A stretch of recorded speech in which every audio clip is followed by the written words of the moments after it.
السلام علیکم ورحمۃ اللہ وبرکاتہ۔ الحمد للہ رب العالمین والعاقبۃ للمتقین والصلاة والسلام علی اشرف الانبیاء والمرسلین وعلی آلہ الطیبین الطاہرین واصحابہ الاکرمین الافضلین اجمعین، اما بعد فقد قال اللہ تبارک وتعالی فی کلامہ القدیم: اعوذ باللہ من الشیطان الرجیم، بسم اللہ الرحمن الرحیم، الا ان اولیاء اللہ لا خوف علیہم ولا هم يحزنون الذين آمنوا وكانوا يتقون لهم البشرى في الحياة الدنيا وفي الآخرة لا تبديل لكلمات الله ذلك هو الفوز العظيم۔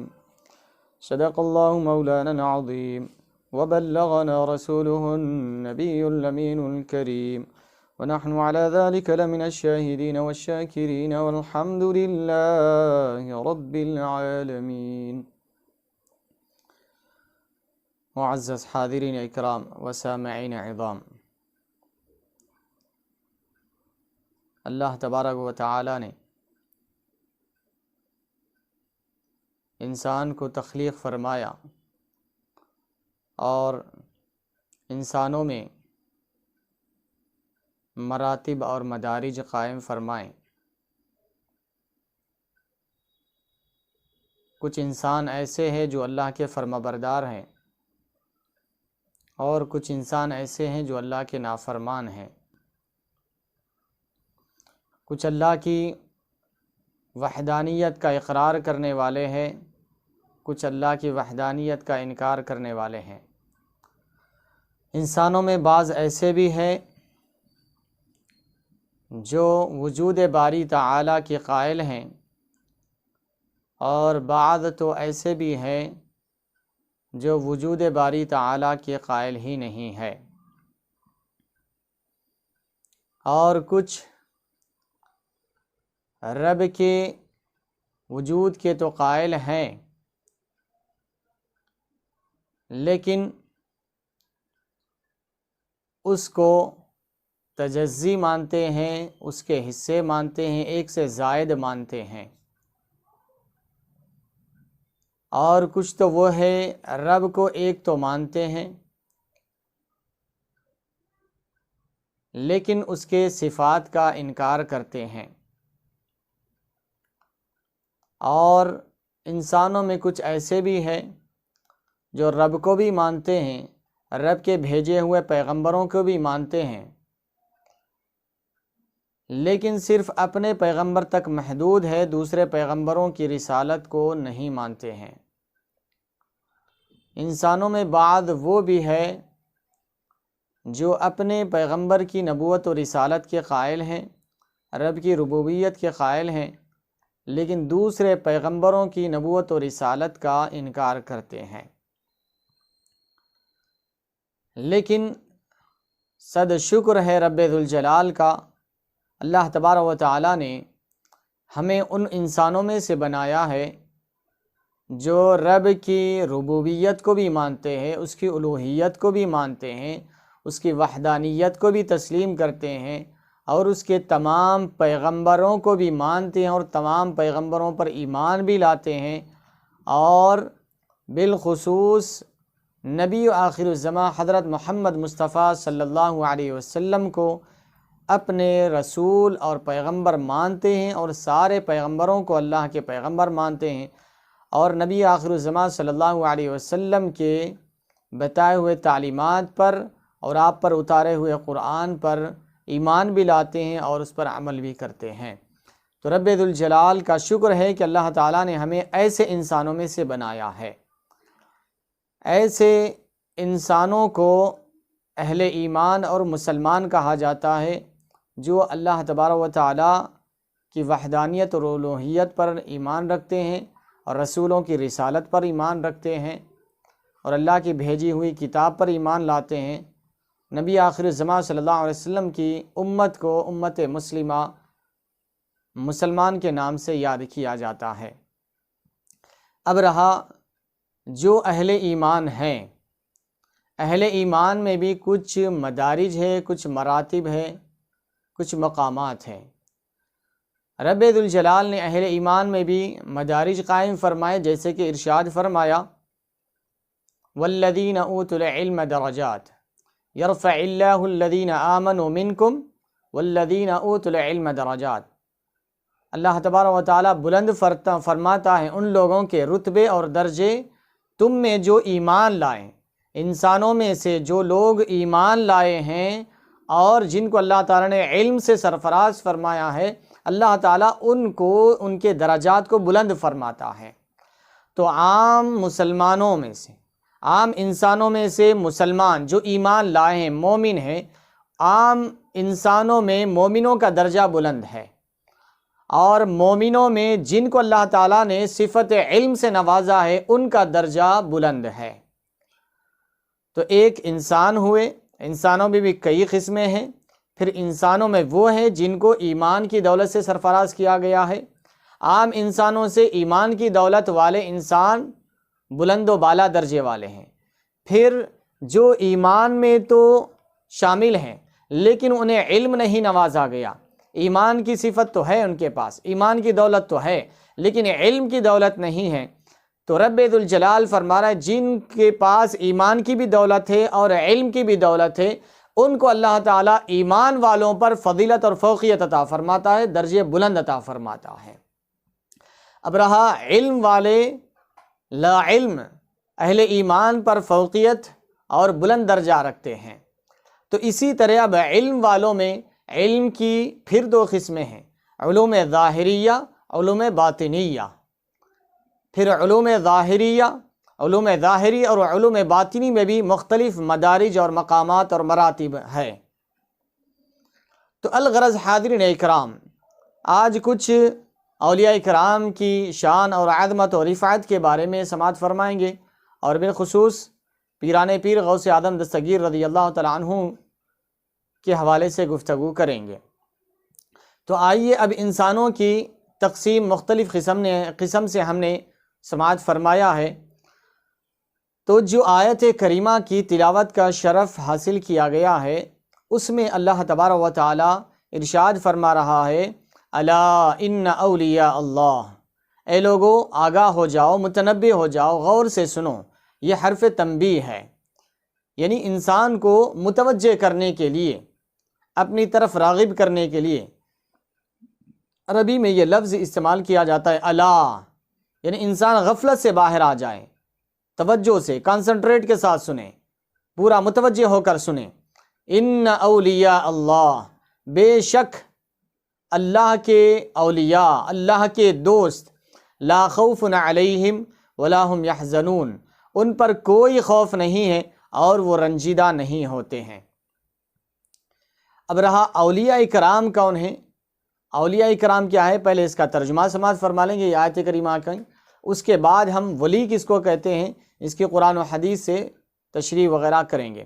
اس کے بعد اللہ تبارک و تعالیٰ خود وضاحت فرما رہا ہے اللہ کے اولیاء کون ہیں، تو آگے ارشاد ربانی ہے الذین آمنوا، اللہ کے ولی وہ ہیں جو ایمان لائے، وکانوا یتقون، ایمان کے ساتھ ساتھ وہ تقوی بھی اختیار کیے ہیں، ایمان کے ساتھ ساتھ انہوں نے تقوی بھی اختیار کیا ہے۔ تو ایسے لوگ جو ایمان کی صفت سے بھی متصف ہے اور تقوی کی صفت سے بھی متصف ہے، تو رب ذوالجلال اولیاء کرام کی تعریف یوں بیان فرمایا کہ وہ لوگ جو ہے جو ایمان بھی لائے ہیں اور تقوی اختیار کیے ہیں۔ تو ان کے لیے کیا ہے؟ تو رب ذوالجلال ان کے لیے جو نعمتیں سرفراز فرما رہا، ارشاد فرمایا لہم البشریٰ فی الحیات الدنیا وفی الآخرہ، ان کے لیے دنیا میں بھی بشارت ہے، خوشخبری ہے، اور آخرت میں بھی ان کے لیے بشارت اور خوشخبری ہے۔ لا تبدیل لکلمات اللہ، اللہ کے کلمات میں کوئی تبدیلی نہیں ہو سکتی۔ اللہ تعالیٰ جو فرما دے وہ حرف اخیر ہے، اس میں کوئی رد و بدل نہیں ہو سکتا۔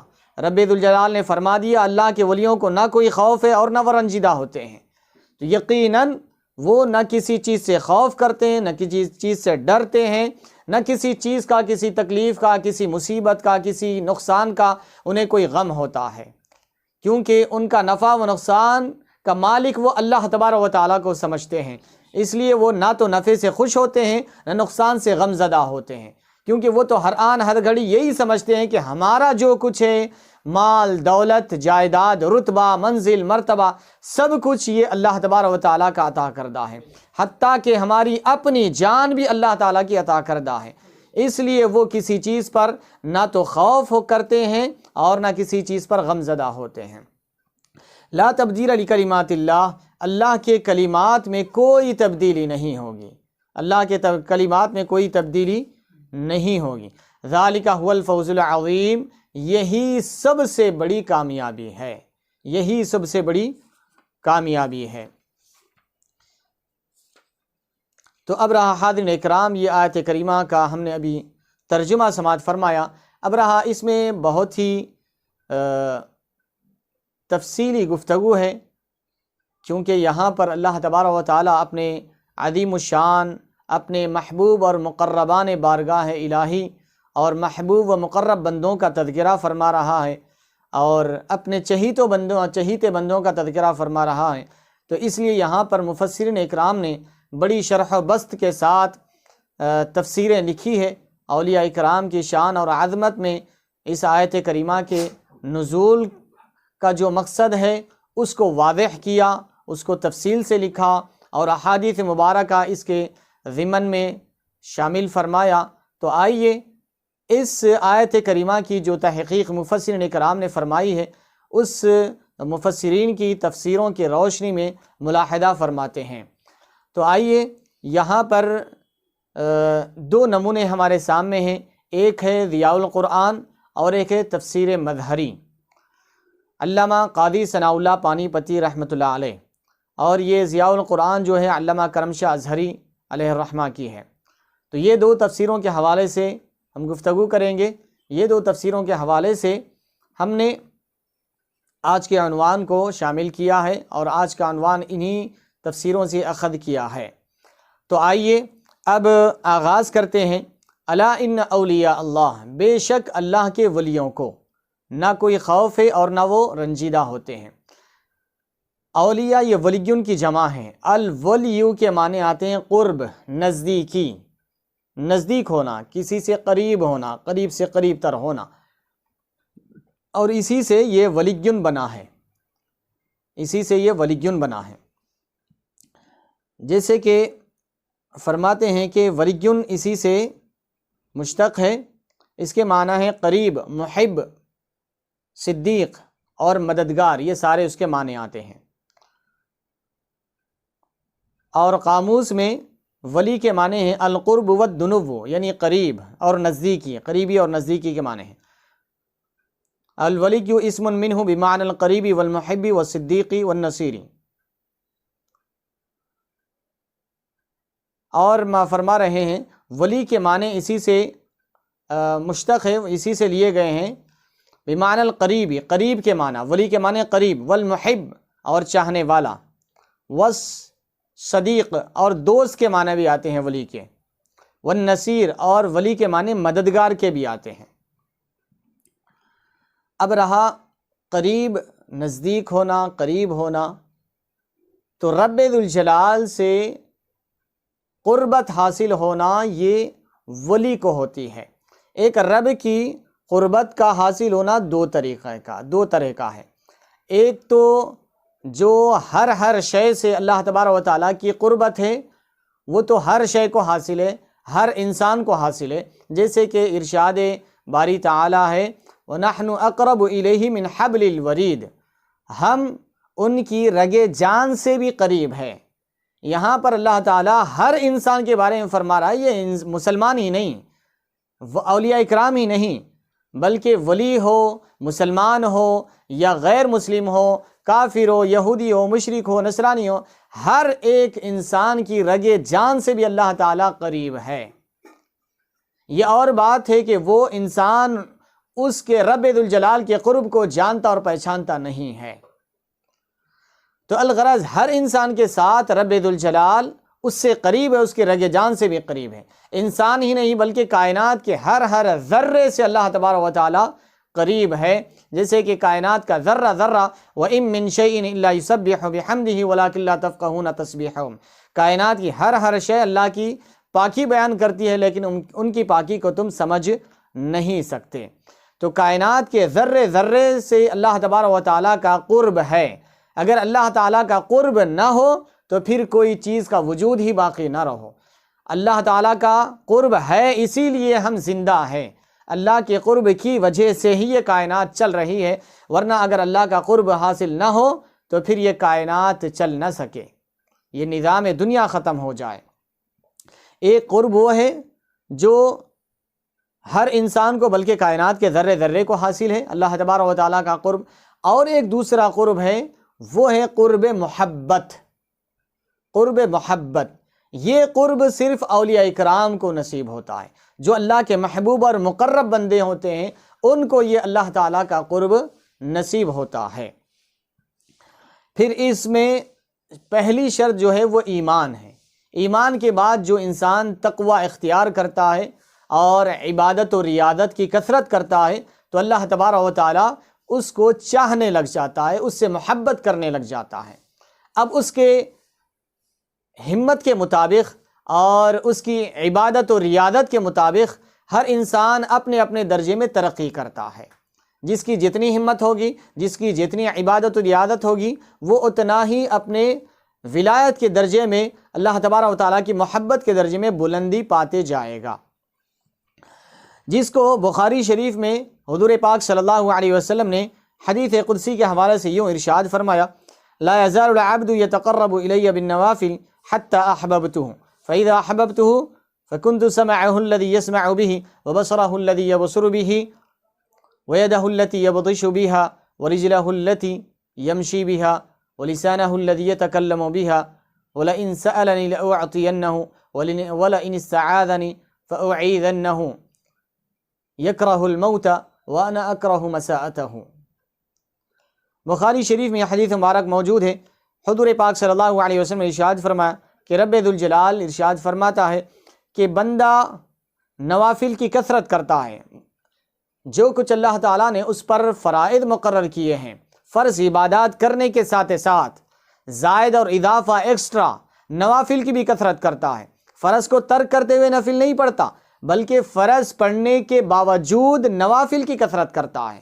5 وقتہ نماز پوری اس کی ادائیگی کے ساتھ، پورے صفات کے ساتھ، پورے سنن نوافل کے ساتھ، اس کے باوجود پھر راتوں میں تنہائی میں جب کسی کو کوئی پتہ نہ ہو، صرف وہ اور اس کا رب گواہ ہو، ایسی حالت میں وہ رب کی عبادت کرتا ہے، نوافل کی کثرت کرتا ہے، اپنے رب سے لو لگاتا ہے، تاریکی میں، اندھیرے میں، خلوت میں، اور بس اللہ تبارک و تعالیٰ کی طرف دھیان لگاتا ہے اور اسی کی عبادت میں مستغرق ہو جاتا ہے، تو رب ذوالجلال فرماتا ہے حتی احببتہ، جب وہ میرے لیے دن میں عبادت کرتا ہے اور رات میں تنہائی میں عبادت کرتا ہے، نوافل کی کثرت کرتا ہے، تو رب فرماتا ہے حتی احببتہ، یہاں تک کہ میں اسے چاہنے لگ جاتا ہوں، یہاں تک کہ میں اس سے محبت کرنے لگ جاتا ہوں۔ فَإِذَا أَحْبَبْتُهُ فَكُنْتُ سَمْعَهُ الَّذِي يَسْمَعُ بِهِ، جب میں اس سے محبت کرنے لگ جاتا ہوں تو پھر اب اس پر اپنے فیوضات و برکات، انوار و تجلیات کی بارش فرماتا ہوں۔ پھر فرما رہا ہے فَإِذَا أَحْبَبْتُهُ، جب میں اس سے محبت کرتا ہوں تو کیا کرتا ہوں؟ اپنی عطاؤں کی بارش کرتا ہوں۔ فرماتا ہے فَإِذَا أَحْبَبْتُهُ كُنْتُ سَمْعَهُ الَّذِي يَسْمَعُ بِهِ، جب میں اس سے چاہتا ہوں تو اس کے کان بن جاتا ہوں جس سے وہ سنتا ہے، وَبَصَرَهُ الَّذِي يَبْصُرُ بِهِ، اور میں اس کی آنکھ بن جاتا ہوں جس سے وہ دیکھتا ہے۔ اور آگے یہاں پر حدیث مبارک مختصر ذکر کی گئی ہے، بخاری شریف میں طویل حدیث مبارک ہے، جس میں آگے پھر ارشاد فرمایا کہ میں اس کے ہاتھ بن جاتا ہوں، وَيَدَهُ الَّتِي يَبْطِشُ بِهَا، میں اس کے ہاتھ بن جاتا ہوں جس سے وہ پکڑتا ہے، وَرِجْلَهُ الَّتِي يَمْشِي بِهَا، اور اس کے میں پیر بن جاتا ہوں جس سے وہ چلتا ہے، وَلِسَانَهُ الَّذِي يَتَكَلَّمُ بِهَا، اور میں اس کی زبان بن جاتا ہوں جس سے وہ کلام کرتا ہے، وَلَئِن سَأَلَنِي لَأُعْطِيَنَّهُ، اور اگر مجھ سے وہ کسی چیز کا سوال کرتا ہے تو میں ضرور اس کو عطا کرتا ہوں، اس کو رد نہیں کرتا، اس کی دعا کو رد نہیں کرتا، اس کی دعا کو قبول ہی کرتا ہوں، وَلَنِ اسْتَعَاذَنِي لَأُعِيذَنَّهُ، اور کسی چیز سے وہ پناہ مانگے تو میں ضرور اس کو پناہ دیتا ہوں۔ رب ذوالجلال نے اس حدیث مبارک میں اپنے اولیاء کرام کی شان اور عظمت اور اپنی عطاؤں کی جو بارش اپنے نیک بندوں پر فرماتا ہے اس کا تذکرہ فرمایا۔ اب ہر ولی اپنی اپنی ہمت، اپنی اپنی قوت و طاقت اور اپنی اپنی بساط کے مطابق، اپنی اپنی عبادت و ریاضت کے مطابق درجات کو طے کرتے ہیں، مدارج کو پاتے ہیں اپنے مجاہدات کے ذریعے، اپنی عبادات و ریاضات کے ذریعے۔ لیکن ان سب میں جو سب سے اعلیٰ بلند و بالا جو درجہ مرتبہ ہے وہ تاجدار کائنات، فخر موجودات، ہمارے اور آپ کے آقا و مولا حضرت سیدنا محمد مصطفیٰ احمد مجتبیٰ صلی اللہ علیہ وسلم کی ذات گرامی کا ہے کہ آپ سے بلند و بالا درجہ نہ کسی کا تھا، نہ ہے، نہ ہوگا۔ سارے مدارج کی انتہا جہاں ہوتی ہے وہ حضور پاک صلی اللہ علیہ وسلم کا مقام و مرتبہ ہے۔ اب رہا آپ کے بعد جو اولیاء اکرام ہیں، جو بھی اولیاء اکرام بنے ہیں، وہ حضور پاک صلی اللہ علیہ وسلم کی کامل اتباع کے بغیر کوئی ولی نہیں بن سکتا۔ جب تک کہ حضور کی عنایات اور نوازشات اور کرم نوازی جب تک اس کے قلب اطہر پر نہ پڑے اس وقت تک کوئی ولی نہیں بن سکتا۔ جتنے اولیاء اکرام ہیں وہ حضور پاک صلی اللہ علیہ وسلم کا پرتو جب ان پر پڑتا ہے، حضور پاک صلی اللہ علیہ وسلم کی نظر کرم جب ان کے دلوں پر پڑتی ہے تو وہ ولایت کے درجے طے کرتے چلے جاتے ہیں۔ تو سب سے اعلیٰ درجہ حضور پاک صلی اللہ علیہ وسلم کا ہے۔ تو رب ذوالجلال نے پھر اس کے بعد حضور پاک صلی اللہ علیہ وسلم کی وساطت سے، آپ کے واسطے وسیلے سے آج آپ کی امت میں بھی ایسے بندوں کو پیدا فرمایا جو ولایت کے درجوں پر اللہ تعالیٰ نے انہیں فائز فرمایا اور بلند و بالا مقام انہیں عطا فرمایا ہے۔ اب رہا صوفیہ اکرام کی اصطلاح میں ولی کس کو کہتے ہیں اس کو ملاحظہ فرمائیں۔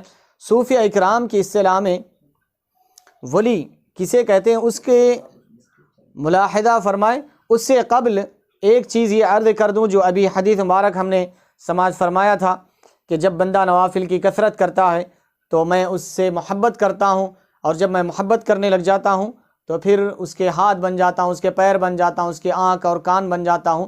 ذرا اس کی مختصر میں اشارتاً مثالیں دیتے ہوئے آگے بڑھ جاؤں گا کہ اس حدیث مبارک میں اللہ تبارک و تعالیٰ نے جو بیان فرمایا ہے اس کو یوں ذہن میں رکھ لیں کہ فَإِذَا أَحْبَبْتُهُ فَكُنْتُ سَمْعَهُ الَّذِي يَسْمَعُ بِهِ، اور جب میں اس سے محبت کرنے لگتا ہوں تو میں اس کی سماعت بن جاتا ہوں، اس کے کان بن جاتا ہوں جس سے وہ سنتا ہے، اور اس کی آنکھ بن جاتا ہوں جس سے وہ دیکھتا ہے، اور اس کے ہاتھ بن جاتا ہوں جس سے وہ پکڑتا ہے۔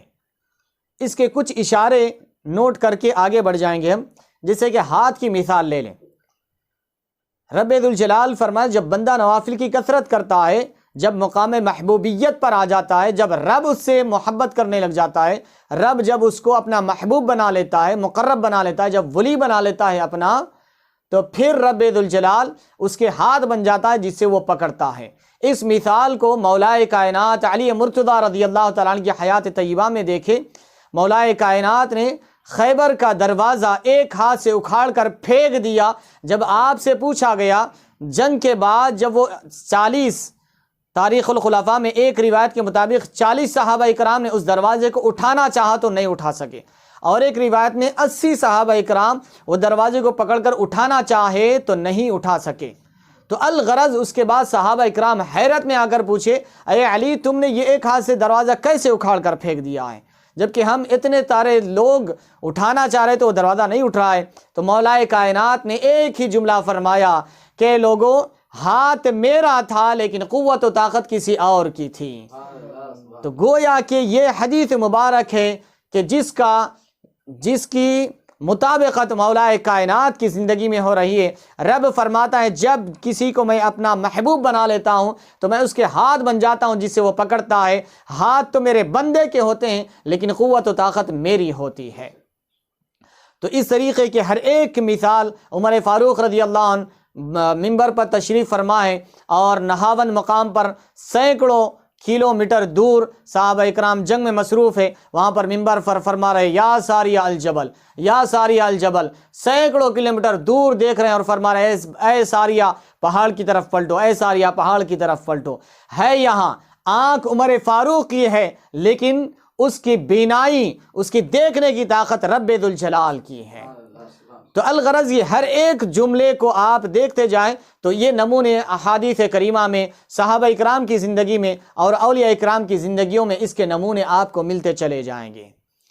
تو الغرض حاضرین اکرام یہ کچھ نمونے اور ایسے ہر ایک کے نمونے ہیں، اور ایک نمونہ قدموں کا بھی لے لیجئے۔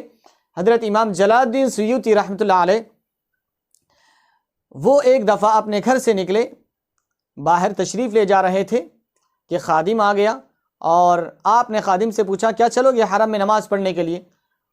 وہ ذرا حیرت میں آ گیا اور تعجب سے پوچھنے لگا اتنی دور اتنا طویل سفر کیسے کریں گے؟ آپ نے فرمایا آپ چلنا چاہ رہے تو چلیں، نہیں تو آپ اپنی جگہ رہیں۔ تو خادم تھا، جب حضرت فرما رہے تو یقیناً آپ کے ساتھ آنے کا میں خواہش مند ہوں۔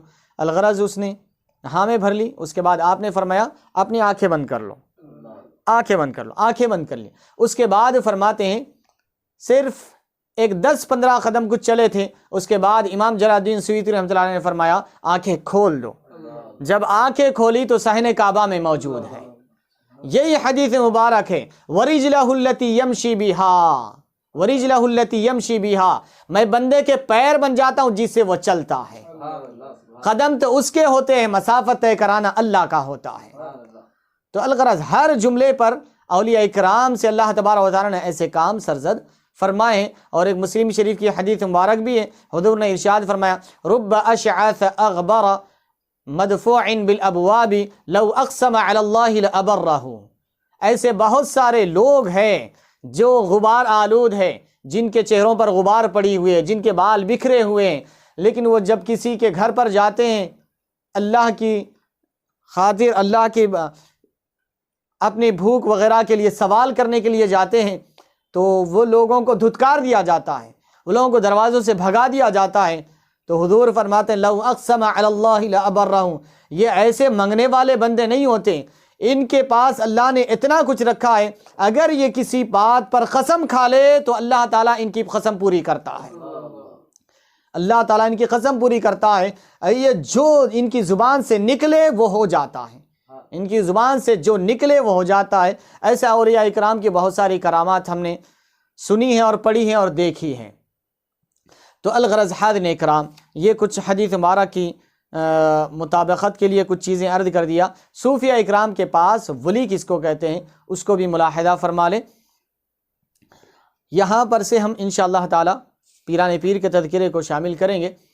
ولی کس کو کہتے ہیں صوفیہ اکرام کے پاس فرماتے ہیں من کان قلبہ مستغرقا فی ذکر اللہ یسبحون اللیل والنہار لا یفترون ممتلیا بحب اللہ تعالی لا یسع فیہ غیرہ ولو کان آباؤہم او ابناؤہم او اخوانہم او عشیرتہم فلا یحب احدا الا للہ ولا یبغض للہ۔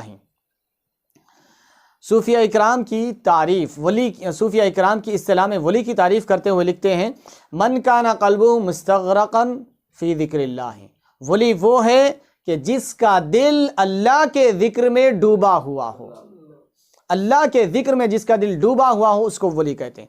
یسبحون اللیل والنہار، دن رات اللہ کی پاکی بیان کرتے ہیں، ولا یفترون، اور ایک لمحے بھر کے لیے بھی غافل نہیں ہوتے اللہ کی یاد سے، اور یہ اللہ کی محبت سے ان کے قلوب بھرے ہوئے ہوتے ہیں۔ ولا یسع فیہ غیرہ، اور ان کے دل میں کسی اور چیز کے لیے جگہ نہیں ہوتی، اولیاء اکرام کے دل میں کسی اور چیز کے لیے جگہ نہیں ہوتی، حتیٰ کہ گرچہ کہ ان کے آباء و اجداد ہی کیوں نہ ہوں، ان کی محبت بھی نہیں ہوتی، اللہ کی محبت ہوتی ہے ان کے دل میں، اگرچہ کہ ان کے اولاد کیوں نہ ہوں، ان کے بھائی کیوں نہ ہوں، ان کے عزیز و اقارب رشتہ دار کیوں نہ ہوں۔ فلا یحب احدا، وہ کسی سے محبت نہیں کرتے سوائے اللہ کی رضا کے خاطر.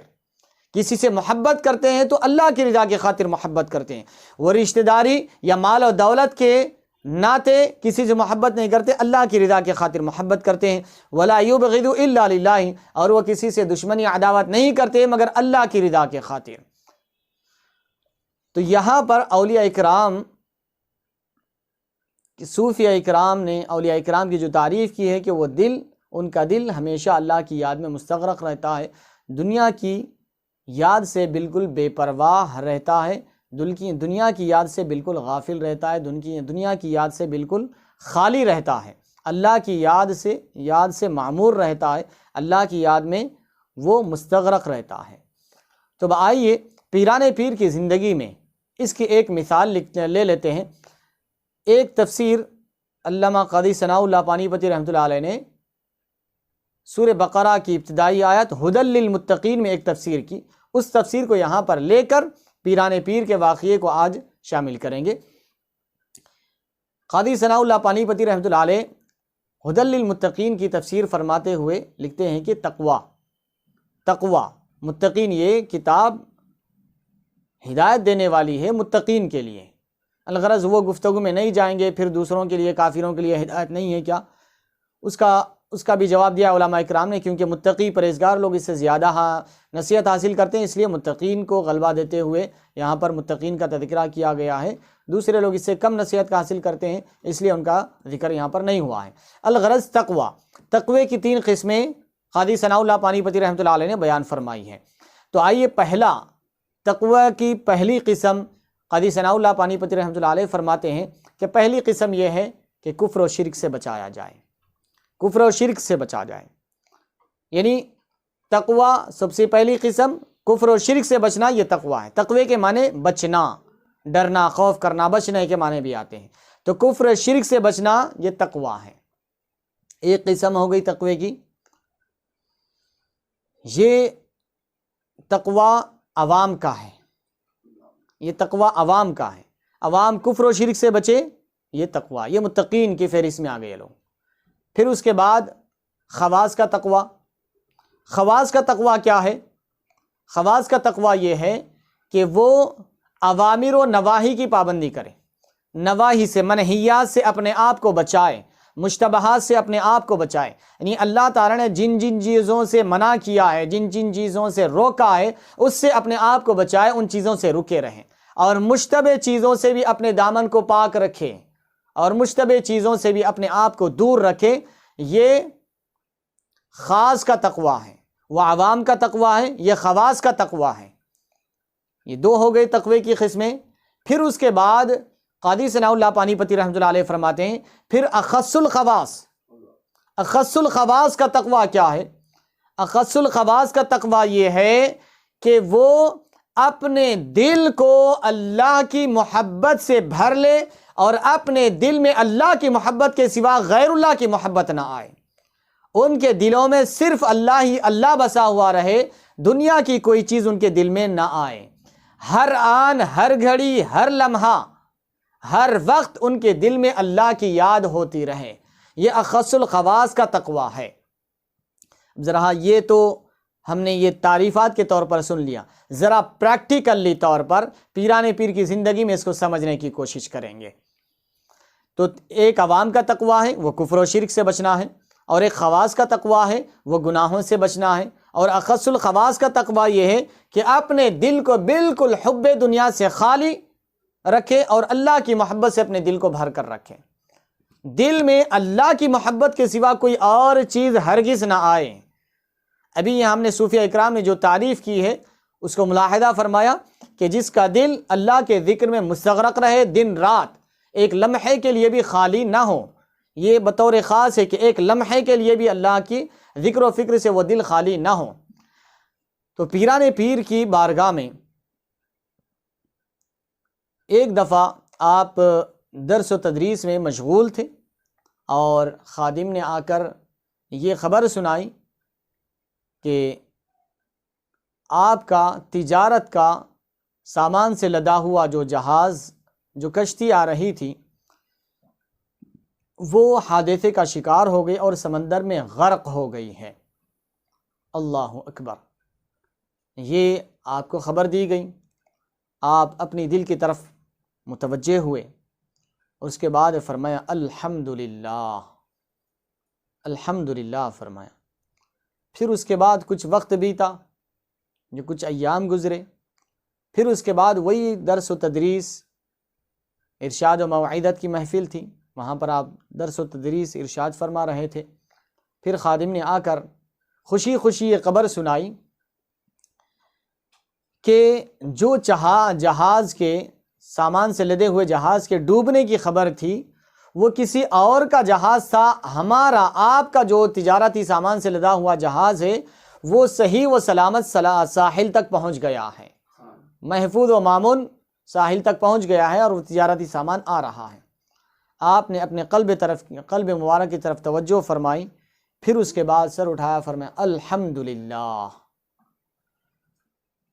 جب شاگردین، متوسلین، معتقدین نے جب دیکھا کہ جہاز کے ڈوبنے کی خبر ملی، تب بھی آپ نے الحمدللہ فرمایا، اور جہاز کے صحیح و سلامت پہنچنے کی خبر ملی تب بھی آپ نے الحمدللہ فرمایا، تو آپ سے دریافت فرما لیا کہ حضرت قبلہ یہ کیا ہے؟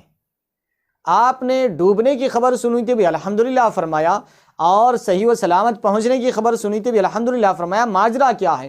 تو پیران پیر غوث اعظم دستگیر رضی اللہ تعالیٰ عنہ نے فرمایا کہ جب مجھے یہ خبر دی گئی کہ تجارتی سامان سے لدا ہوا جہاز ڈوب گیا ہے، غرق ہو چکا ہے، تو میں نے اپنے دل کی طرف توجہ کیا اور دیکھا کہ میرا دل کہیں سامان تجارت کے غرق ہونے کی وجہ سے کہیں فکر میں ڈوب تو نہیں گیا ہے، اور کہیں اللہ کے ذکر سے غافل تو نہیں ہو گیا ہے۔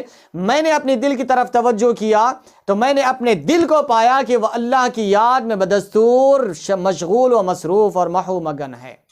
تو اس لیے میں نے اس بات پر اللہ کا شکر بجا لایا کہ میرے تجارتی سامان کے نقصان کی وجہ سے میرے دل کو کوئی غم اور افسوس نہیں ہوا ہے، میرا دل اللہ کی یاد میں مصروف ہے، اس لیے میں نے اللہ کا شکر بجا لایا۔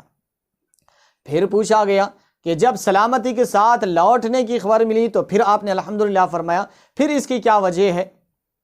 تو آپ نے فرمایا کہ جب سلامتی کی خبر ملی تو میں پھر اپنے دل کی طرف متوجہ ہوا اور دیکھا کہ کہیں اس سامان سے لدے جہاز کے محفوظ و مامون ساحل تک پہنچ جانے کی خوشی میں میرا دل کہیں یاد الہی سے غافل تو نہیں ہے اور کہیں خوشیوں میں مگن تو نہیں ہے، اس لیے میں نے اپنے دل کی طرف توجہ کی تو دیکھا کہ میرا دل بدستور یاد الہی میں مصروف ہے، تو میں نے الحمدللہ کہا،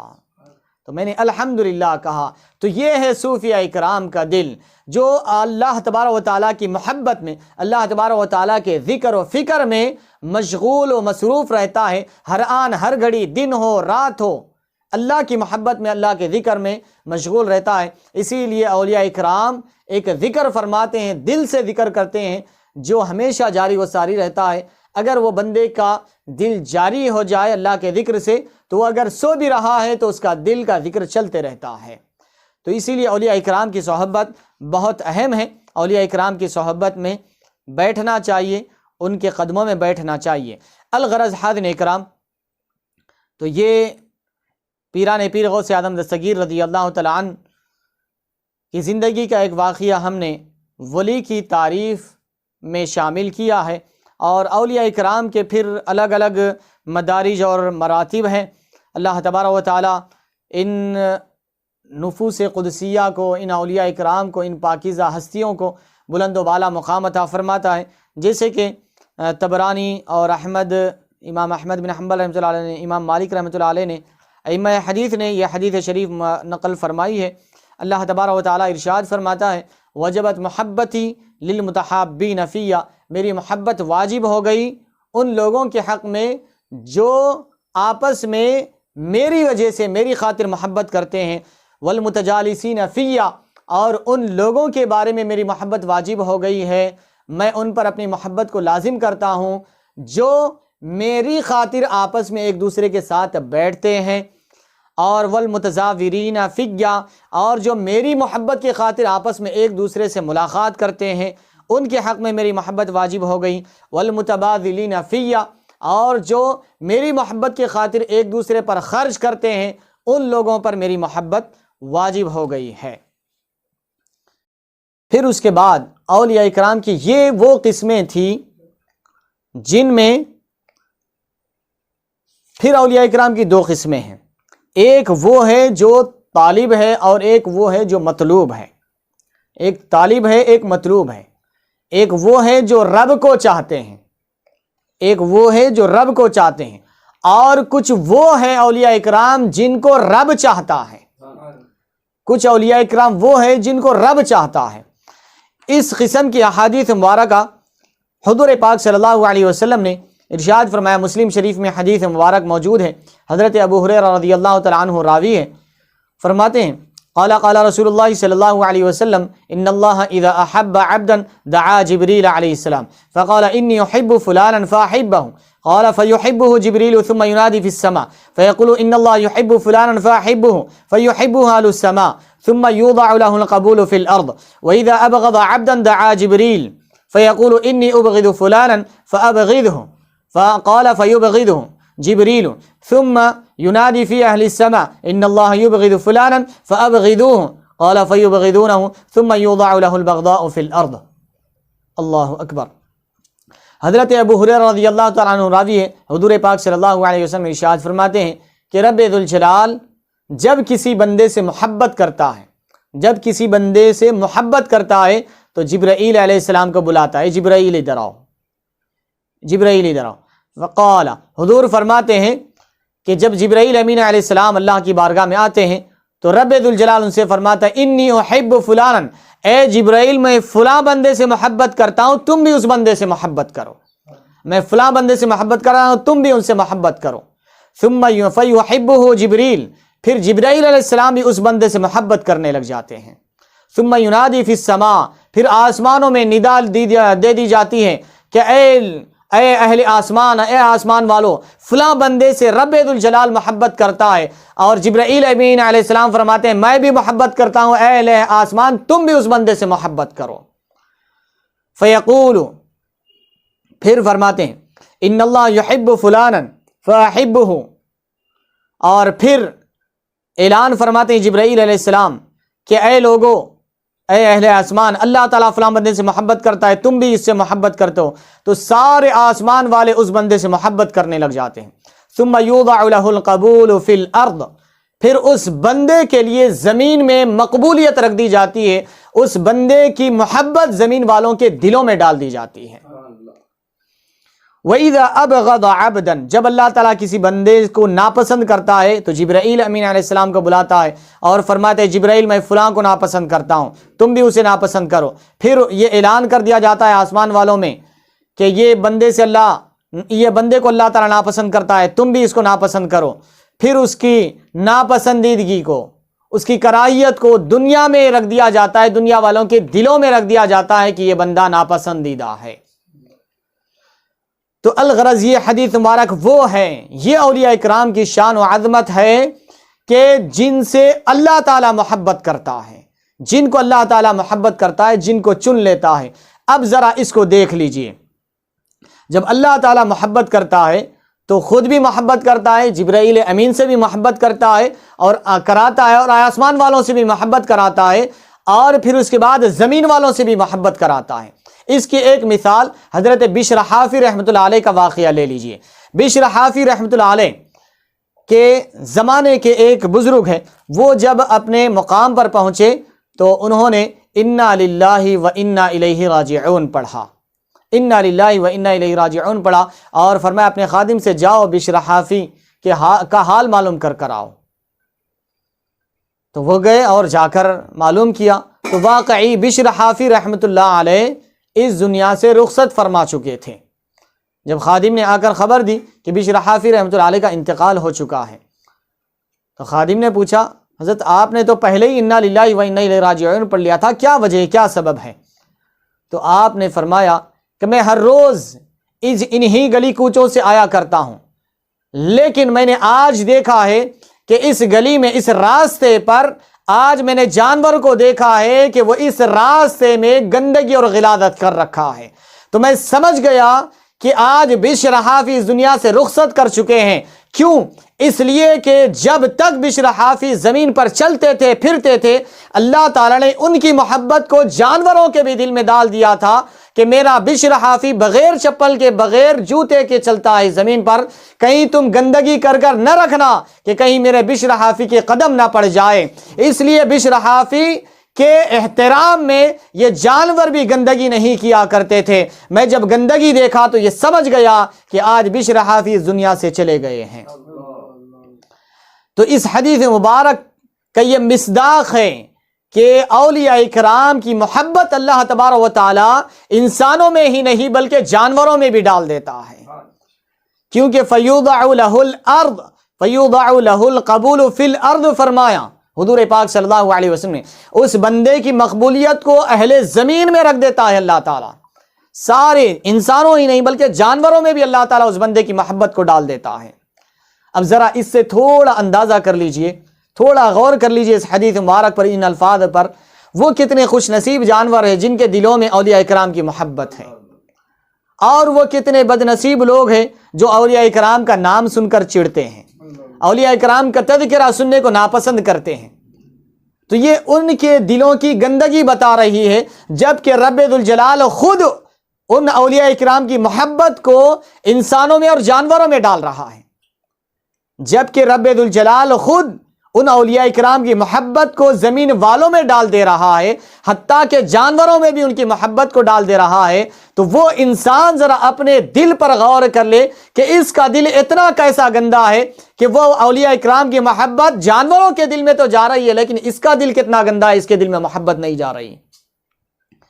وہ اصحاب کہف کا کتا نہیں معلوم جس کا تذکرہ اللہ تعالیٰ نے قرآن میں کر دیا، ہے جانور، کتا ہے، رب ذوالجلال پھر بھی قرآن میں اس کا تذکرہ فرما رہا ہے۔ کیوں؟ وہ اللہ کے ولیوں سے محبت کرنے والا کتا ہے۔ حضور پاک صلی اللہ علیہ وسلم نے فرمایا کہ جنتی ہوگا وہ کتا۔ ایسے 10 جانور ہیں جو انسان کی شکل میں اللہ تعالیٰ ان کو جنت میں داخل فرمائے گا۔ یہ جانور ہو کر اولیاء کرام سے، انبیاء سے محبت کر کے جنت میں چلے جا رہے ہیں۔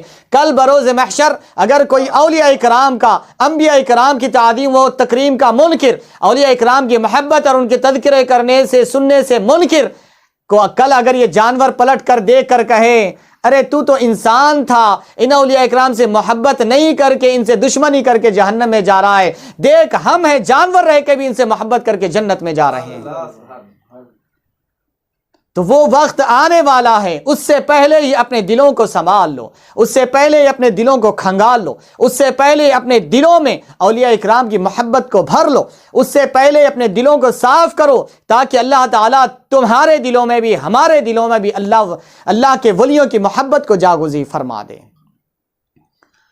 پیران پیر کا نام آتا ہے تو چڑ جاتے ہیں، غوث اعظم رضی اللہ تعالیٰ عنہ کا نام آتا ہے، تذکرہ آتا ہے تو منہ سکڑ جاتے ہیں، کان بند کر لیے جاتے ہیں، مجلس سے چھوڑ دی جاتی ہے۔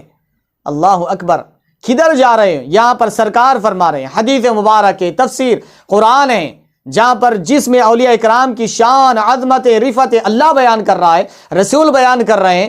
رب ذوالجلال حدیث قدسی میں فرما رہا ہے من عادى لي وليا فقد آذنته بالحرب، جو کوئی میرے ولی سے دشمنی کرے میں اس سے اعلان جنگ کرتا ہوں۔ کہاں جاؤ گے؟ اولیاء اکرام کو چھوڑ کر، اولیاء اکرام کے در کو چھوڑ کر کہاں جاؤ گے؟ تو الغرض حاضرین اکرام، یہ اولیاء اکرام کا مقام و مرتبہ ہے، یہ اولیاء اکرام کی شان اور عظمت ہے۔ تو جبرائیل امین علیہ السلام کو رب ذوالجلال بلاتا ہے اور فرماتا ہے فلاں سے میں محبت کرتا ہوں، تم بھی اس سے محبت کرو، اہل آسمان میں بھی اعلان کر دو کہ اس سے محبت کریں۔ یہی وجہ ہے کہ پیران پیر غوث اعظم دستگیر رضی اللہ تعالیٰ عنہ کی زندگی کے ایسے بہت سارے واقعات ہمیں ملتے ہیں کہ پیران پیر جا رہے ہیں،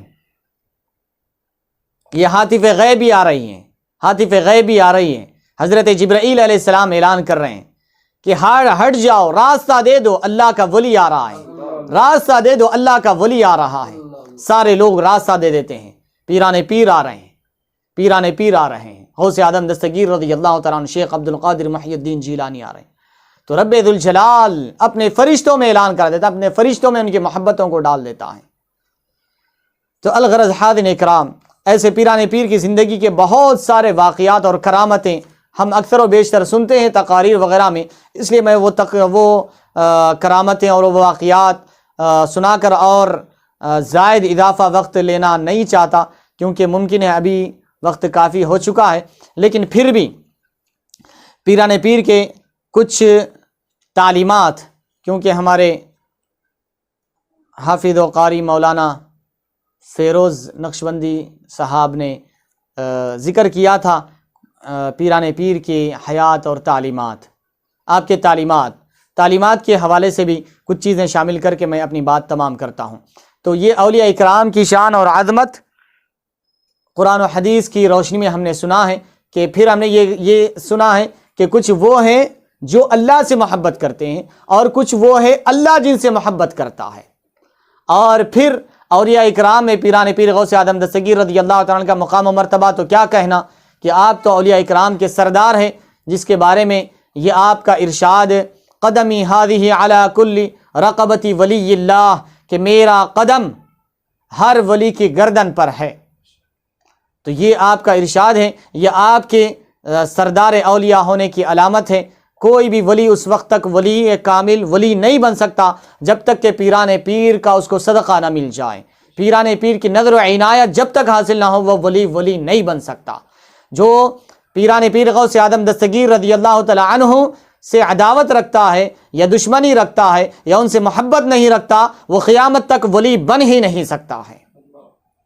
اور جو کوئی عداوت کیا، جو کوئی پیران پیر سے دشمنی رکھا، جو ولی بھی تھے لیکن اللہ تعالیٰ نے ان کی ولایت کو چھین لیا، ولایت بھی چھن گئی، ان کا ایمان بھی چھن گیا۔ تو یہ پیران پیر کا مقام و مرتبہ ہے۔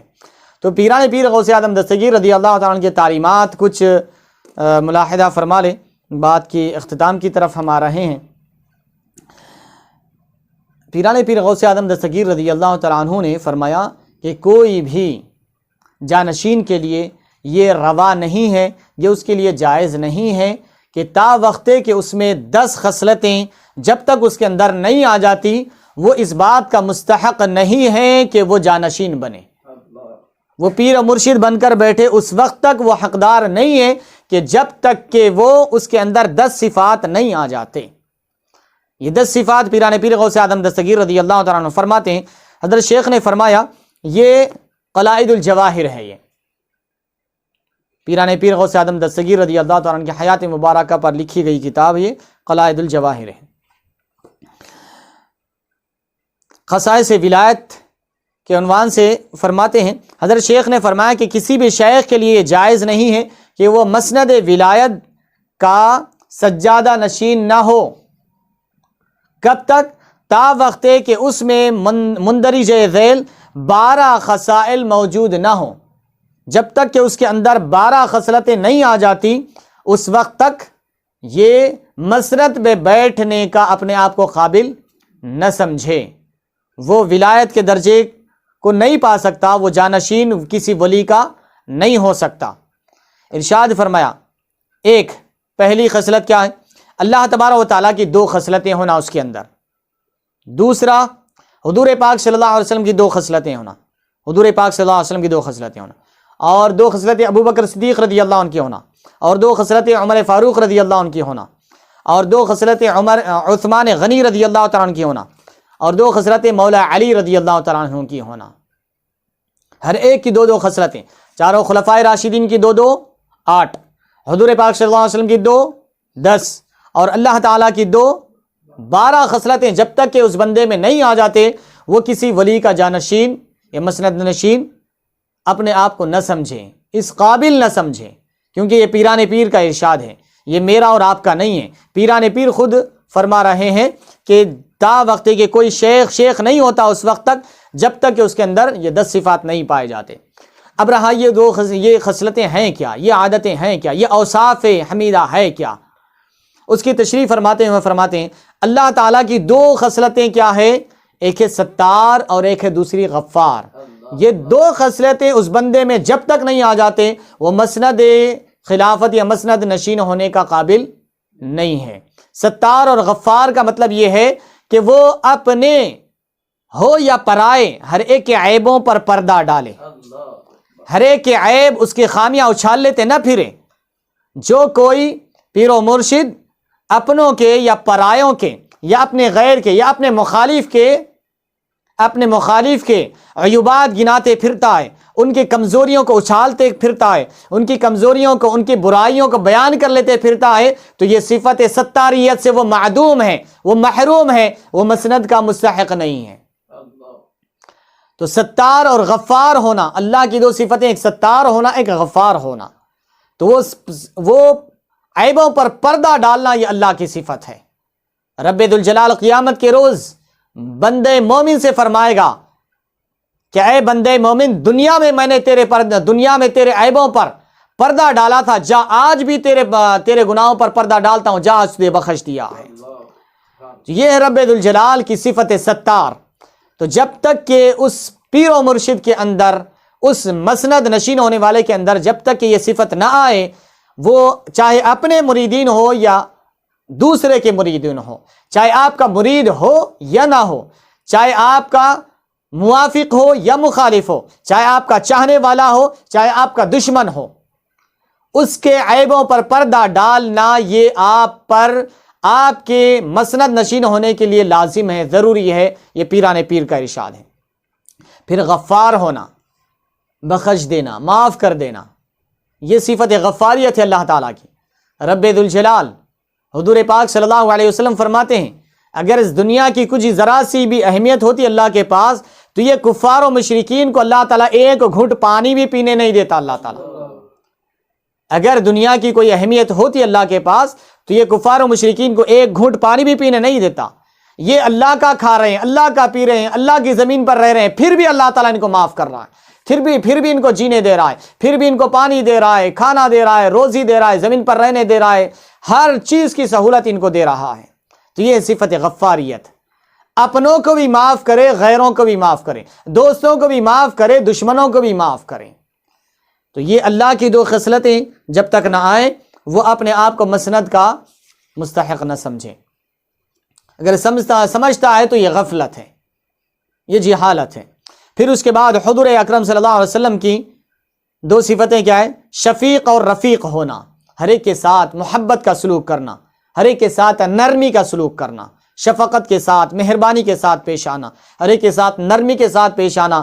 ہم اپنے ہیں نرمی کے ساتھ پیش آئے، دوسرے ہیں جھڑکیاں دے، غصہ کرے، غصے کے ساتھ، یہ نہیں۔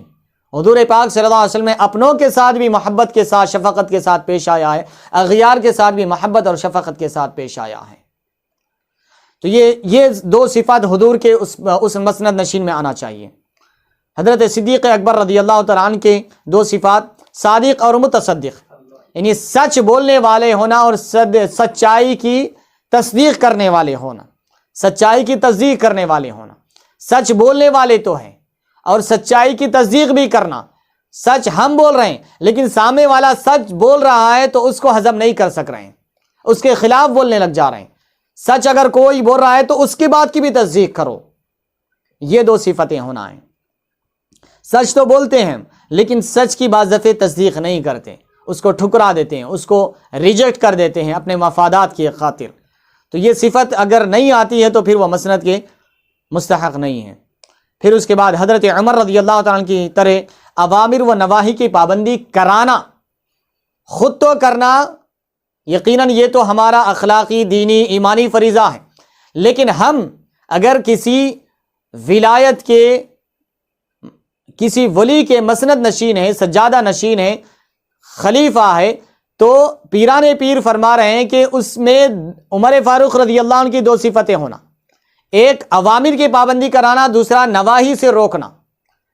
یعنی خود عمل کرنا تو ہے ہی ہے، ساتھ ساتھ اپنے مریدین، معتقدین، متوسلین سب کو اوامر کا حکم دینا اور نواہی سے روکنا، نواہی سے بچانا، یہ دو صفت بھی ہونا چاہیے۔ اگر وہ مریدین بناتے تو ہیں، مرید کرتے تو ہیں، لیکن اپنے مریدوں کو اوامر و نواہی کی پابندی نہیں کرا رہے ہیں، تو پھر ہم اس مسند کے مستحق نہیں ہے۔ پھر حضرت عثمان رضی اللہ تعالیٰ عنہ کی طرح بھوکوں کو کھلانا، اور جب لوگ سو جائے تو راتوں کو عبادت کرنا۔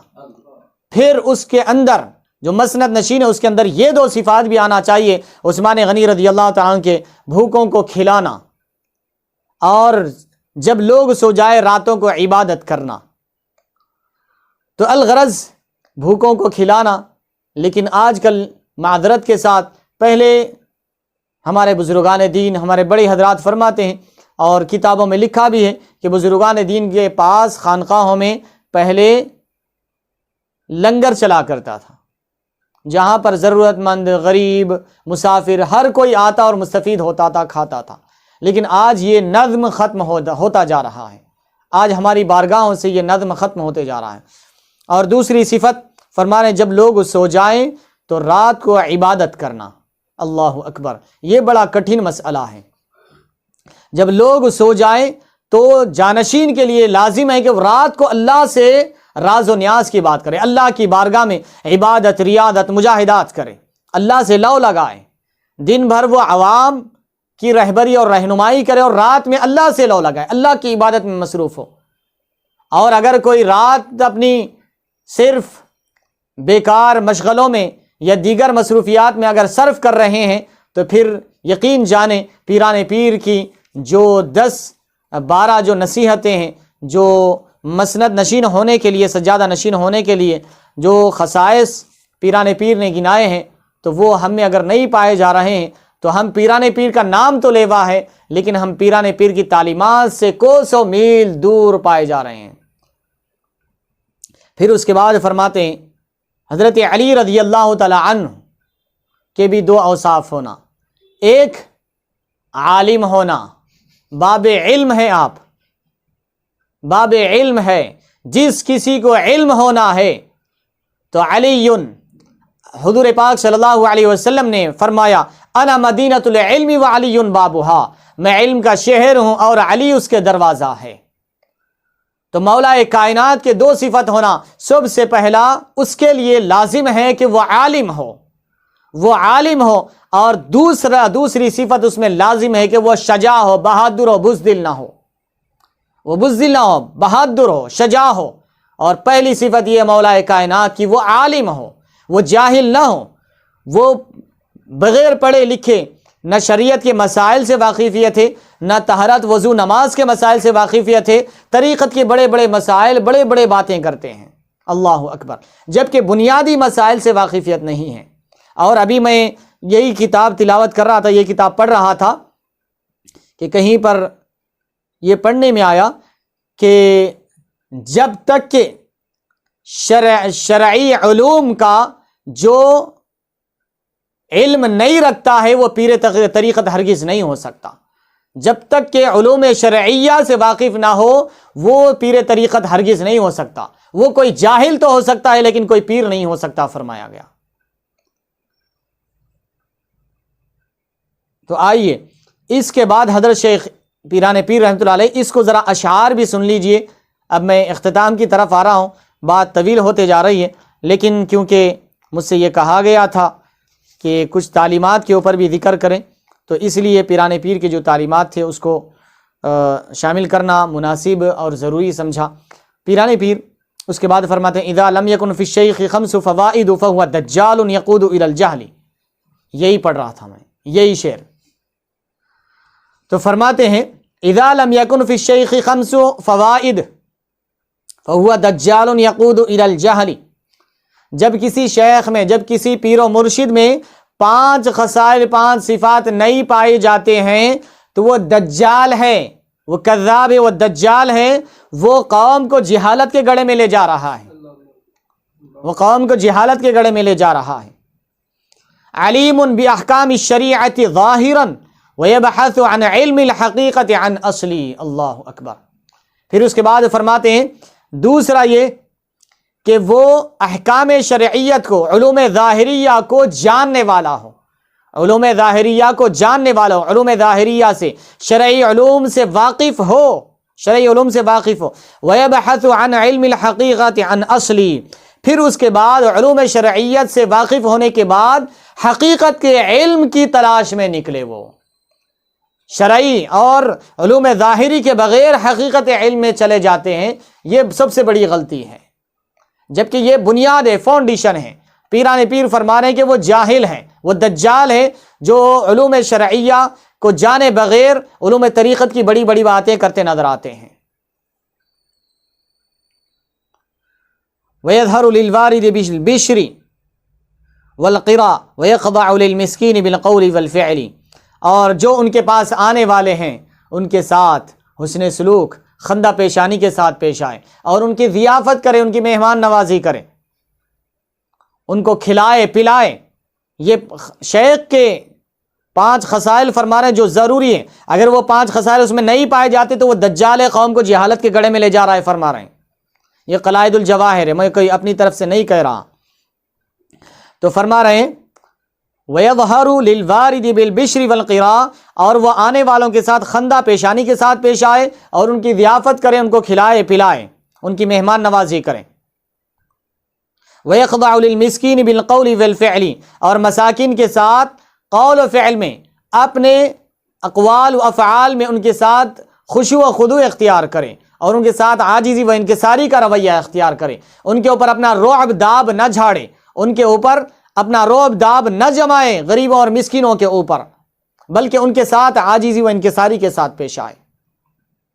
فَذَاكَ هُوَ الشَّيْخُ الْمُعَظَّمُ قَدْرُهُ عَلِيمٌ بِأَحْكَامِ الْحَرَامِ وَالْحَرَامِ مِنَ الْحِلِّ، فرماتے ہیں کہ یہی وہ شیخ ہے، یہ صفات جن میں پائے جاتے ہیں، جن کی قدر بلند و بالا ہے اللہ کی بارگاہ میں۔ علیم باحکام الحرام من الحل، وہ شخص جن میں یہ صفات پائے جاتے ہیں اور وہ جاننے والا ہو حلال کو اور حرام کو، حرام اور حلال میں تمیز کرنے والا ہو، حرام اور حلال کی تمیز کرنے والا ہو۔ یہ کب معلوم ہوں گی؟ جب علوم شرعیہ، علوم ظاہریہ، قرآن و حدیث اور فقہ جب تک نہیں پڑھیں گے آپ کو حلال و حرام کی تمیز نہیں ہو سکتی۔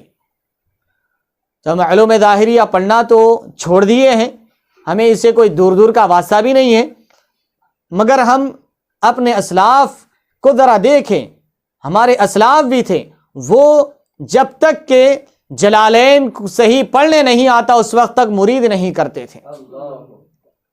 عربی کتابیں جب تک کہ فقہ، تفسیر، حدیث مرید کو جب تک پڑھنے نہیں آتا تھا اس وقت تک مرید نہیں کرتے تھے۔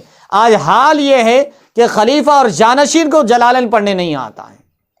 وہ معیار کہاں تھا، آج کا معیار کہاں گیا ہے؟ اللہ اکبر۔ یحذب طلاب الطریق ونفسہ محذبۃ من قبل ذو کرام کل، فرماتے ہیں کہ یہ ایسا شیخ سے جس کی قدر بلند و بالا ہے، جو احکام حرام کو بھی جانتا ہے، حلال کو بھی جانتا ہے، اور جو طالبین طریقت، راہ سلوک طے کرنے والوں کو بھی مہذب بناتا ہے اور اپنے نفس کو بھی مہذب بناتا ہے، اپنے نفس کو بھی مہذب بناتا ہے اور اپنے مریدین اور سالکین راہ کو بھی مہذب بناتا ہے۔ لیکچر قسم کی باتیں نہیں کرتا، گھٹیا اور گری ہوئی باتیں نہیں کرتا اور گرے ہوئے الفاظ استعمال نہیں کرتا، بلکہ خود کو بھی مہذب بناتا ہے، اپنے مریدین، معتقدین، متوسلین کو بھی مہذب بناتا ہے، جیسا کہ گزشتہ زمانے کے اولیاء اکرام اپنوں کو بھی مہذب بناتے تھے، اپنے نفس کو بھی مہذب رکھتے تھے اور اپنے مریدین، معتقدین کو بھی مہذب رکھتے تھے۔ تو یہ کچھ صفات، یہ کچھ اوصاف پیران پیر غوث اعظم دستگیر رضی اللہ تعالیٰ عنہ نے جانشینوں کے حوالے سے فرمایا ہے، اور کچھ صفات مریدین کی تربیت کے لیے بھی ہے، یہ ہر عام اور خاص کے لیے ہے، اس لیے یہاں پر اس کو بھی ذکر کرنا بہت ہی فائدہ مند سمجھتا ہوں، اس لیے اس کو بھی ذہن میں رکھ لے، اس کو بھی سن لیجئے کہ پیران پیر فرماتے ہیں، حضرت شیخ فرماتے ہیں راہ سلوک کے راہ رووں کے لیے علوم شرعیہ مریدین کے لیے فرما رہے ہیں، جانشینوں کے لیے نہیں۔ جانشینوں کی بات تو ادھر ہو گئی، 12 صفات ہونا، 12 خصائص ہونا، اور پھر اشعار میں فرمائے 5 صفات اور ہونا۔ جس کسی میں یہ 12 صفات یا یہ 5 صفات نہیں ہیں تو فرمائیں کہ وہ جانشین تو ہو سکتا ہے لیکن جانشینی کا مستحق نہیں ہے، مستحق نہیں ہے، وہ اس کا حقدار نہیں ہے، بیٹھ تو گیا ہے لیکن جو صفات اس میں ہونا چاہیے تھا وہ صفات نہیں ہے۔ تو ہم تو یہی خواہش کریں گے کہ ہمارے جو معزز بزرگان دین کی بارگاہوں میں جو ہمارے جانشین بیٹھے ہوئے ہیں، ہم تو یہی امید کریں گے کہ پیران پیر کی تعلیمات سے وہ بھی آراستہ ہو اور اپنے آپ کو مزین کریں اور ہمیں بھی سیراب کریں۔ ہم تو یہی خواہش رکھتے ہیں کہ یہ بزرگان دین کے آستانے ہیں جن سے ہمارے دل وابستہ ہے، اور پہلے بھی تھے، آج بھی ہے اور قیامت تک رہیں گے، کیونکہ یہ بزرگان دین سے ہمارا رشتہ کل بھی تھا، آج بھی اور قیامت تک رہے گا، اور قیامت تک نہیں بلکہ مرنے کے بعد بھی رہے گا ان بزرگان دین سے ہمارا رشتہ۔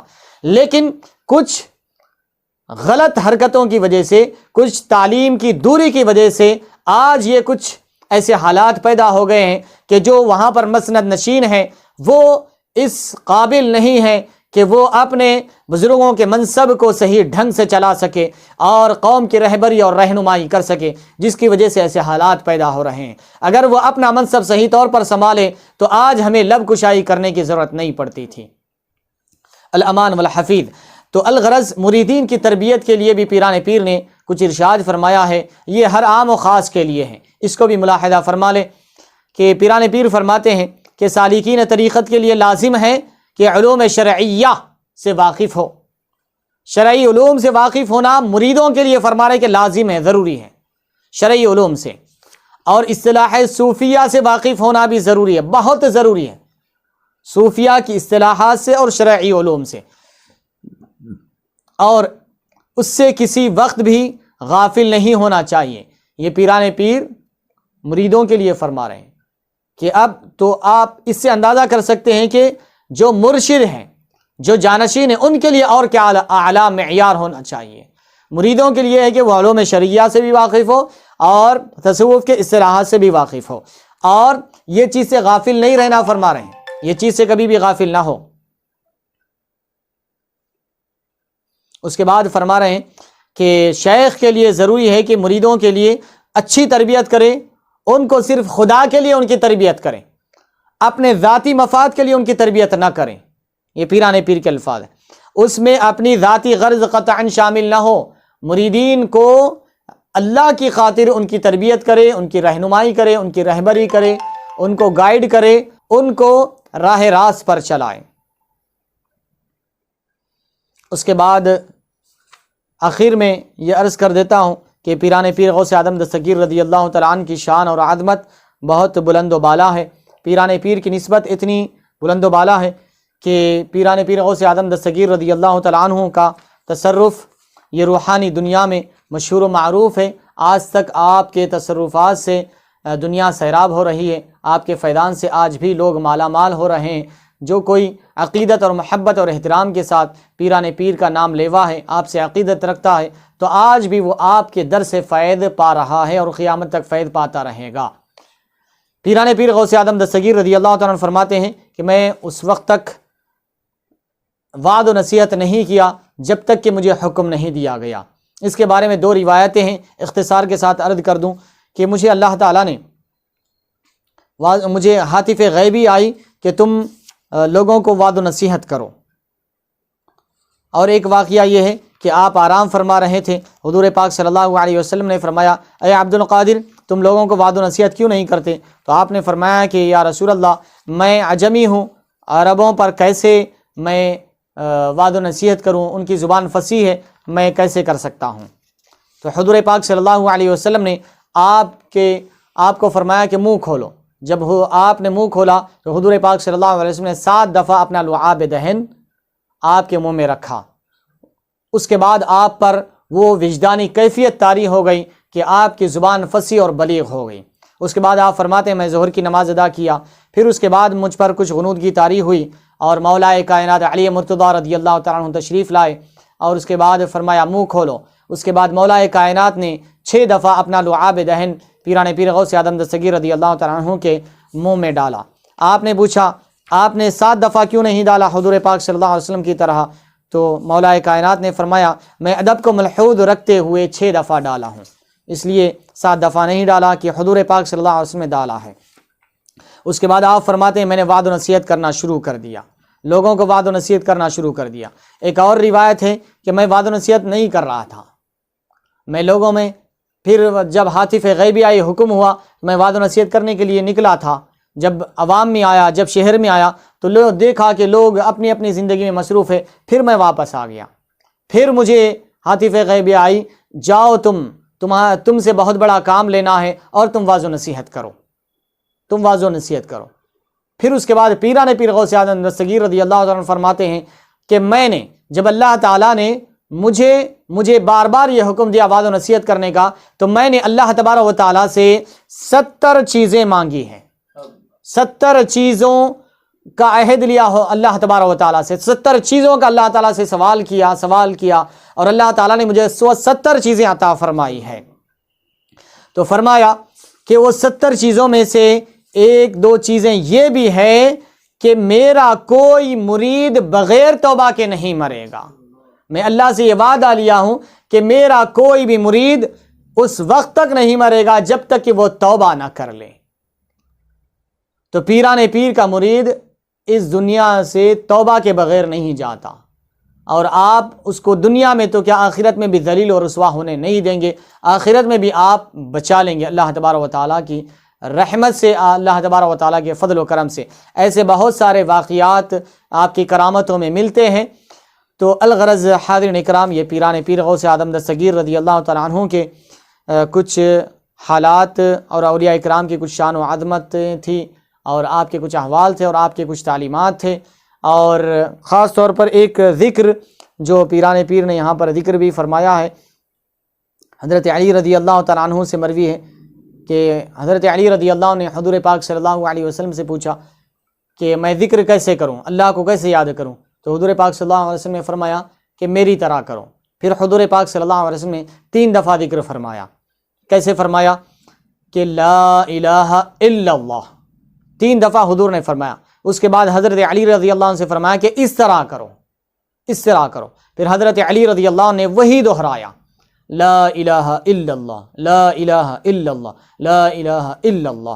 اسی لیے یہی ذکر جو مولائے کائنات کو حضور پاک صلی اللہ علیہ وسلم تاجدار کائنات نے عطا فرمایا، اور مولائے کائنات نے حسن بصری کو عطا فرمایا، اس طریقے سے یہ ہوتے ہوتے حبیب عجمی، داؤد طائی، معروف کرخی رحمۃ اللہ علیہ، سری سقطی رحمۃ اللہ علیہ، جنید بغدادی رحمۃ اللہ علیہ سے ہوتے ہوئے پیران پیر غوث اعظم دستگیر رضی اللہ تعالیٰ عنہ سے ہوتے ہوئے پوری دنیا میں یہ سلسلوں سے پھیلتے ہوئے آج تک جو خانقاہوں میں ذکر کیا جاتا ہے، یہ حضور پاک صلی اللہ علیہ وسلم سے اس کا تسلسل ہے، حضور سے اس کا تسلسل ہے۔ تو اسی لیے پیران پیر فرماتے ہیں کہ جو بھی ذکر کر رہے ہیں اپنے پیر و مرشد سے لے کر ذکر کرے، کیونکہ اس کا سلسلہ بسلسلہ حضور تک جاتا ہے، اور جب سلسلہ حضور تک پہنچتا ہے تو اس کا فیضان بندے کے اندر جاری ہوتا ہے۔ اور جو کوئی سلسلے سے لیے بغیر، کسی بزرگان دین سے نسبت حاصل کرے بغیر، کسی کے مرید ہوئے بغیر اگر کوئی ایسے ہی ذکر کرتا ہے تو اسے وہ فیضان حاصل نہیں ہوتا۔ تو پیران پیر غوث اعظم دستگیر رضی اللہ تعالیٰ عنہ کے احوال اور آپ کے حالات، آپ کے کرامات اور مختصر چیزیں ہم نے سماعت فرمایا۔ اللہ تبارک و تعالیٰ سے دعا ہے کہ رب تبارک و تعالیٰ ہمیں دین و دنیا کی سعادت نصیب فرمائے، اور پیران پیر سے محبت کرنے والوں میں ہمیں بھی شامل فرما دے۔ اے بار الہ، ہم پیران پیر کے مرید بھی ہیں، ہمارا بھی خاتمہ بالایمان فرما، اور اے بار الہ اس دنیا سے توبہ کے ساتھ ہمیں اٹھا مولا، اور ہمارا حشر و نشر پیران پیر غوث اعظم دستگیر رضی اللہ تعالیٰ عنہ اور تمام اولیاء اکرام، صدیقین، شہداء، صالحین، نبیین کے ساتھ فرما۔ وصلی اللہ تعالی وسلم علی خیر خلقہ سیدنا محمد وعلی آلہ وصحبہ اجمعین، والحمد للہ رب العالمین۔